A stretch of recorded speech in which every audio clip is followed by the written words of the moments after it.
চাহিদার চেয়ে উৎপাদন কম হওয়ায় বরাবরই পেঁয়াজের দামে বাড়তি ঝাঁজ থাকে রংপুরের বাজারগুলোতে। তবে বিগত বছরগুলোর সেই চিত্র এখন অনেকটাই পাল্টে গেছে। রংপুরে বছরে পেঁয়াজের গড় চাহিদা প্রায় 60,000 মেট্রিক টন। আগের তুলনায় উৎপাদন বাড়ায় ঘাটতি কমেছে অনেকটা। এরই মধ্যে মুড়ি কাটা পেঁয়াজ তোলার কাজ শুরু করেছেন কৃষকরা। আমাদের ফলন তো খুব ভালো ফলন তো হয়েছে, হ্যাঁ, কিন্তু আমরা বাজার ভালো পাই এবার। 90 টাকা 100 টাকা কেজি বেচতেছে মনে হয়, তা দাম হিসাবে ভালোই আছে মোটামুটি।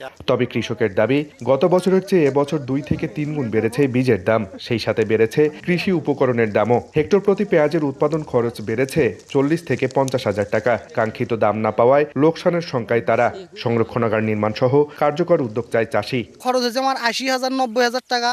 বর্তমানে এখন বিক্রি করতেছি 60,000 55 60,000 70,000 টাকা। কৃষক চতুর্দিক দিয়ে লস, লাভবান নয়। সরকার যদি সংরক্ষণ করে যদি জায়গা করতো, তখন আমরা ভরা যখন মৌসুমে তখন মনে করেন যে আমরা বের করে বেচতে পারতাম। কৃষি বিভাগ বলছে, বিশেষায়িত সংরক্ষণাগার নির্মাণের প্রক্রিয়াটি চলমান রয়েছে।